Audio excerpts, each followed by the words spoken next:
नमस्कार। आज बात करते हैं एक बड़े गहरे आध्यात्मिक सवाल की। एक ऐसा पैराडॉक्स जो सोचने पर मजबूर कर देता है। कहानी है एक नाम की। एक ऐसा नाम जो उसे धारण करने वाले से भी बड़ा माना जाता है। अब सवाल यह है कि भाई ये कैसे हो सकता है। चलिए आज इसी रहस्य से पर्दा उठाते हैं। तो सवाल यही उठता है कि क्या एक नाम मतलब सिर्फ कुछ अक्षर उस डिवाइन शक्ति से भी बड़े हो सकते हैं जिसका वो प्रतिनिधित्व करते हैं। ये सवाल हमें भक्ति और तर्क के एक ऐसे मोड़ पर लाकर खड़ा कर देता है जहां सोचना पड़ता है कि नाम सिर्फ एक पहचान है या अपने आप में ही एक शक्ति। ये जो पंक्ति है, राम ते नाम बड़ा, ये गोस्वामी तुलसीदास जी के रामचरितमानस से ली गई है और यही हमारे आज के इस पूरे विश्लेषण का केंद्र है। अब देखिए, सुनने में ये एक साधारण सी बात लगती है ना? लेकिन इसके अंदर एक बहुत ही गहरा आध्यात्मिक दर्शन छिपा हुआ है। तो आज हम इसी दर्शन की परतों को एक एक करके खोलने की कोशिश करेंगे। इस विरोधाभास को, इस पैराडॉक्स को अगर गहराई से समझना है तो हमें सबसे पहले उस दुनिया को देखना होगा जिसमें श्री राम ने अवतार लिया था। वो एक टूटी बिखरी हुई दुनिया थी और उनके आने का एक बहुत ही दिव्य उद्देश्य था। आखिर ऐसी क्या जरूरत आन पड़ी थी कि उन्हें धरती पर आना पड़ा? तो जरा सोचिए त्रेता युग के बारे में। एक ऐसा समय जब धरती रावण के अत्याचार से कह सकते हैं कि कांप रही थी। धर्म का सूरज जैसे डूब रहा था और इसी अंधेरे को मिटाने के लिए भगवान विष्णु ने राम के रूप में अवतार लिया। देखिए, उनका मकसद सिर्फ एक राक्षस राजा को खत्म करना नहीं था। नहीं, उनका मिशन इससे कहीं बड़ा था। वो तो आने वाली पीढ़ियों के लिए धर्म और मर्यादा की एक जीती जागती मिसाल कायम करना चाहते थे। तो राम की इस दिव्य शक्ति का प्रमाण क्या है?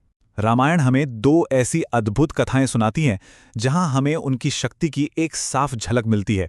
ये सिर्फ कहानियां नहीं हैं, बल्कि इस बात का सबूत है कि सिर्फ उनकी मौजूदगी से क्या कुछ हो सकता था। हमारी पहली कहानी है अहिल्या की। एक श्राप ने उनकी चेतना को पत्थर में जैसे कैद कर दिया था और वो युगों से एकदम चुपचाप बस अपने उद्धार का इंतजार कर रही थीं। और फिर वो चमत्कार होता है। देखिए, अहिल्या को मुक्त करने के लिए कोई बड़ा युद्ध नहीं हुआ, कोई यज्ञ नहीं हुआ। बस राम के चरणों की धूल उस पत्थर से छू गई और युगों का श्राप एक पल में टूट गया। उनकी सहज उपस्थिति ने वो कर दिखाया जो कोई और शक्ति नहीं कर सकती थी। ये थी उनकी कृपा की शक्ति। तो अगर पहली कहानी एक शांत कृपा की थी, तो दूसरी कहानी है असीम शक्ति की। यहां हम राम का एक दूसरा ही रूप देखते हैं, जहां विनम्रता के साथ साथ ऐसा जबरदस्त सामर्थ्य है जिसकी कोई कल्पना भी नहीं कर सकता।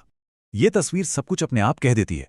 एक तरफ है दुनिया के सबसे शक्तिशाली राजाओं का अहंकार और उनका बल, जो सब मिलकर भी उस धनुष को हिला तक नहीं पाए, और दूसरी तरफ है राम, जिनकी विनम्रता ने उस असंभव काम को एक पल में संभव कर दिखाया।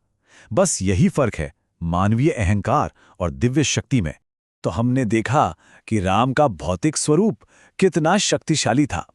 उन्होंने पत्थर को जीवन दे दिया, शिव का धनुष तोड़ दिया।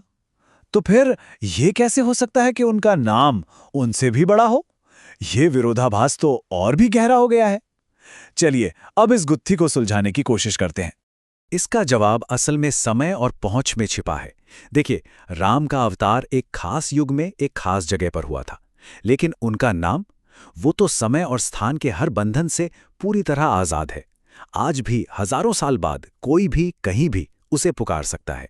उसे जपने के लिए किसी योग्यता की जरूरत नहीं, बस सच्ची श्रद्धा चाहिए। ये नाम एक पुल की तरह है जो भक्त को भगवान से सीधे जोड़ता है। अच्छा, अब इस नाम की शक्ति का अंदाजा लगाना है ना, तो इस बात से लगाइए। ऐसा माना जाता है कि खुद भगवान शिव ने 100 करोड़ यानी 1 अरब रामचरित्रों का मंथन किया और उन सब का जो सार था, जो एसेंस था, वो बस इन 2 अक्षरों में डाल दिया, रा और मा। सोचकर देखिए जरा, 1 अरब कथाओं का पूरा सार एक नाम में। कितनी ज्यादा ऊर्जा होगी इसमें। और बस यही है इस विरोधाभास का असली मतलब। राम ने अपने जीवन काल में कुछ गिने चुने लोगों का उद्धार किया, उन्हें मुक्ति दिलाई, लेकिन उनका नाम, वो तो आज भी इसी पल करोड़ों लोगों के लिए मुक्ति और शांति का रास्ता बना हुआ है। एक व्यक्ति का प्रभाव सीमित हो सकता है, पर उसके नाम की शक्ति, वो असीमित है, टाइमलेस है। तो अंत में हम इसी निष्कर्ष पर पहुंचते हैं कि ये बहस रूप और नाम की नहीं है, बल्कि सीमित और असीम की है। राम का शरीर सीमित था, पर उनका नाम असीम है, और यही उनकी स्थायी विरासत है, एक ऐसी सच्चाई जो हर जगह मौजूद है। राम है संसार में, राम में संसार है। ये पंक्ति इस पूरे दर्शन का सार है, उसका निचोड़। इसका मतलब है कि राम सिर्फ इतिहास के एक पात्र नहीं है, बल्कि वो चेतना है जो पूरे संसार में फैली हुई है, और उस अनंत चेतना से जुड़ने का सबसे सीधा रास्ता है उनका नाम। नाम के जरिए कोई भी उस दिव्य शक्ति का अनुभव कर सकता है जो हर कण में मौजूद है। और यही सवाल आज मैं आप सबके लिए छोड़ जाता हूं। ये हमें सोचने पर मजबूर करता है कि आखिर शब्दों में इतनी शक्ति आती कहां से है कि वो हमारी हकीकत को बदल सकते हैं। असली शक्ति कहां है?